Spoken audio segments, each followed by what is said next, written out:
नक्श के मन में एक अलग ही लेवल की हलचल चल रही थी। अनिका के मामा यानी प्रफुल्ल पटेल कनाडा में रहते हैं और उनका खूब लंबा चौड़ा बिजनेस है। इस बार अचानक से उनका इंडिया आना नक्श को कुछ खटक रहा था। अनिका के डैड के जाने के बाद जावेरी खानदान में उथल पुथल मच गई थी। अनिका के डैड, जो पहले कल्याणी के फेवरेट हुआ करते थे, उनकी जगह मैम्बो अंकल ने ले ली थी और इसी के साथ उन्होंने परिवार को तोड़ने का और सारा पैसा खाने का काम किया।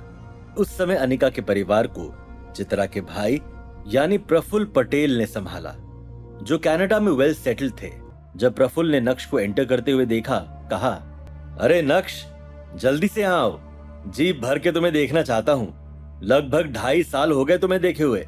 मामा जी, क्या बात है, पहले से काफी चुस्त और दुरुस्त दिखाई दे रहे हो। बहुत बढ़िया। पूरे दिन भर घर पर बैठा रहता है, काम धंधा तो कुछ है नहीं, बस खाना और सोना, तो चर्बी बढ़ गई होगी। प्रफुल्ल भाई साहब, अचानक से इंडिया का प्लान कैसे बन गया? कल्याणी जी, इस बार मेरे यहाँ आने की वजह बहुत ही खास है और मेरे यहाँ आने से आपके परिवार में खुशियां ही खुशियां आने वाली हैं। अच्छा, ऐसी बात है तो जल्दी से बताओ कि क्या अपॉर्चुनिटी है। अभी कुछ समय पहले मेरी मुलाकात कनाडा के सबसे पावरफुल बिजनेसमैन से हुई। मैंने उनकी कंपनी में थोड़ा इन्वेस्टमेंट किया और करीब 15 दिन के अंदर मेरा इन्वेस्टमेंट 3 गुना हो गया। है ना कमाल की बात? तो आज मैं यहाँ जावेरी खानदान के लिए यही स्कीम लेकर आया हूँ। जैसे ही प्रफुल्ल ने अपनी स्कीम सामने रखी, वैसे ही जावेरी परिवार के लोगों के बीच डिस्कशन का माहौल शुरू हो गया। भले ही जावेरी परिवार के लोग तरह तरह की बातें कर रहे थे, लेकिन प्रफुल्ल पटेल के चेहरे से मुस्कान हटने का नाम ही नहीं ले रही थी। इसी बीच प्रफुल्ल ने अपनी जेब से फोन बाहर निकाला और कोई फाइल खोलने के बाद उसे कल्याणी की ओर बढ़ाते हुए कहा, कल्याणी जी, मैं मेरे दोस्त के साथ पिछले 2 साल से काम कर रहा हूँ, आप चेक कीजिए, इस फाइल में मेरी कंपनी का सारा रिकॉर्ड है। कल्याणी ने उस रिकॉर्ड को अच्छे से चेक किया और उसके बाद फोन को जावेरी परिवार के बाकी लोगों की तरफ बढ़ाया, जिससे वो सब भी उस रिकॉर्ड को देख सकें। उस रिकॉर्ड से साफ साफ दिखाई दे रहा था कि प्रफुल्ल पटेल ने जितना भी पैसा लगाया, वो 10 दिन के अंदर ही 3 गुना होकर उसे वापस मिला। प्रफुल्ल अंकल, ये अकाउंट और ये रिकॉर्ड्स फेक तो नहीं है ना? पता चला कि आप हमें मामू बना रहे हैं। प्रफुल्ल भाई साहब, स्कीम तो बहुत अच्छी है और ऐसा भी नहीं कि मुझे आप पर भरोसा नहीं है, लेकिन अभी बिजनेस थोड़ा मंदा चल रहा है, लागत निकल जाए वही काफी है।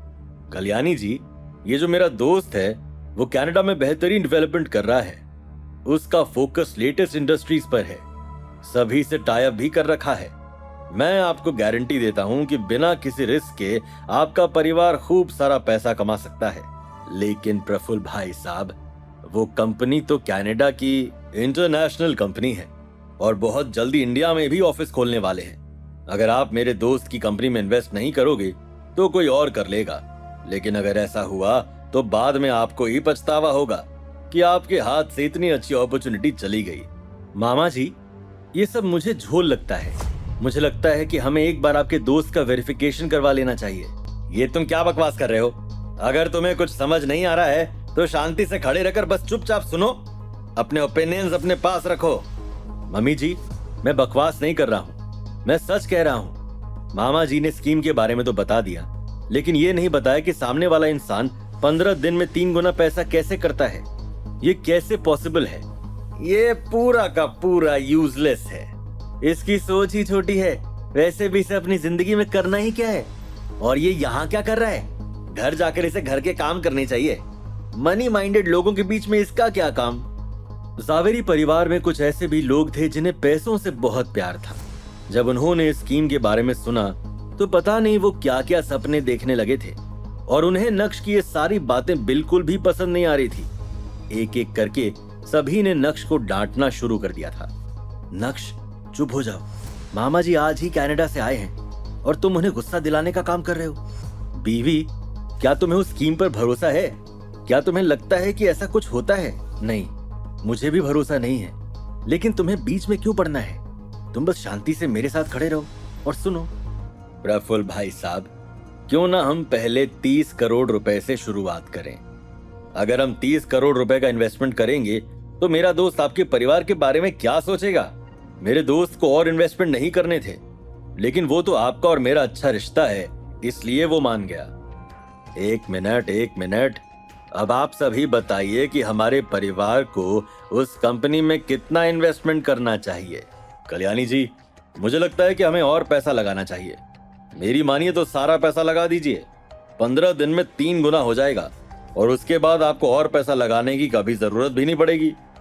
दादी, मुझे लगता है कि हमें प्रफुल्ल अंकल की उस स्कीम के चक्कर में नहीं पड़ना चाहिए। ये सिर्फ एक स्कैम है और हमें इससे दूर रहना चाहिए। पल्लवी, क्या बड़ों से ऐसे बात करते हैं? मैं तुम्हारी दादी से बात कर रहा हूँ, तुम्हें बीच में बोलने की जरूरत नहीं है।